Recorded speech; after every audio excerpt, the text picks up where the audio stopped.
First of all, let me thank you for coming here tonight. Thank the organization for putting this together. My name is Garza.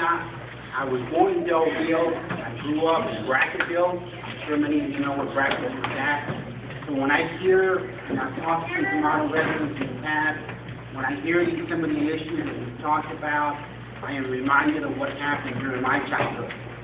When I was growing up, we didn't have paved streets. We had issues. We didn't have ambulance service. We had later on. We didn't have a doctor. There were issues with water and sewer and different basic services that we take for granted now. So I want to stress to you that I know exactly, I share exactly your sentiments and your feelings because I grew up in a little town, just a little bit bigger than Tomato. And some of my family members still live there in Brackett. After I graduated from Brackett High School in 1975, I went off to junior college in Uvalde. I took the bus every morning at 6 o'clock in the morning. Did that for 4 semesters, and then I went to the University of Texas at Austin.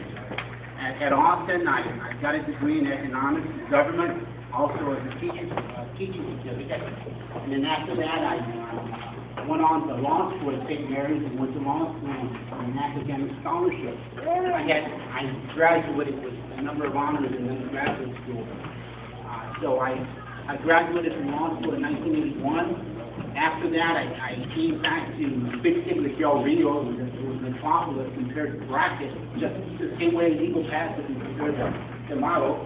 So I know the relationship. But I love Del Rio. It's become my home. I started practicing in 1981. Shortly after that, I was hired as a city attorney. I did that for 5 years. I had the opportunity to represent the city in a number of complex lawsuits. We got into civil rights litigation. We got into issues of what the legal authority of the city. We had to defend the city on basic issues, whether you have the right to run water lines outside the city and provide services to non-residents. Those types of issues that we got involved, litigated, and the authority of the city was upheld. I did that for 5 years, and then I decided to go into private practice because that was ultimately my goal. In 87, I started my private practice. In 88, I was elected to the school board in Del Rio. There was a little bit over 4,000 people that voted at that time. And I started my service in the school board. Now, when I started on the school board, I was a lone vote. In all reality, the first vote that took place in the school board I lost was 1-6. There was a board majority at that time that was not very friendly towards employees, not very friendly towards teachers, not very friendly, I don't think, towards parents, and ultimately, more important, towards students. A number of issues came up that I'm very proud of. At that time, that board cut back on career ladder payments for the teachers, cut back on salaries for employees, and a number of things. I lost those votes. I didn't give up. I didn't walk away from that fight. It's never been my nature to leave any position, to leave any fight, to leave any cause. I kept up the battle. I kept up the fight. In 1991, I was re-elected to the school board because we took some of those major votes during the first term. In 1991, I was re-elected to the school board with about 71, 72% of the vote. And we got 2 new board members on it.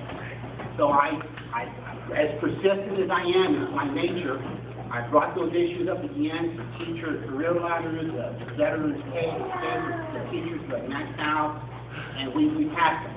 I'm very proud that we passed them. We also just took a monumental step in approving health insurance paid for by the district for all employees.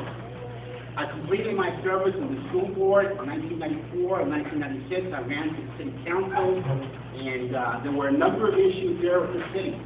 Running some basic services. You would think that Del Rio has everything in order, but we didn't have everything in order in terms of water and sewer. Many of those lines had to be replaced. I know those were some of the issues that people are talking about in Tomato, that we don't have all the services extended to all the areas as we should. And fire protection, police protection, those issues. At the city, we had to first of all solve the financial issues of the city. The city was basically busted, broke. And I came up with a proposal to increase, we're running out of time, to increase, expand the revenue sources. And all I want to tell you in summary, I'm telling you this about my background, this is the background that I want to take to office, to be able to work with you to solve the issues that affect you here in the model and throughout the state. Thank you.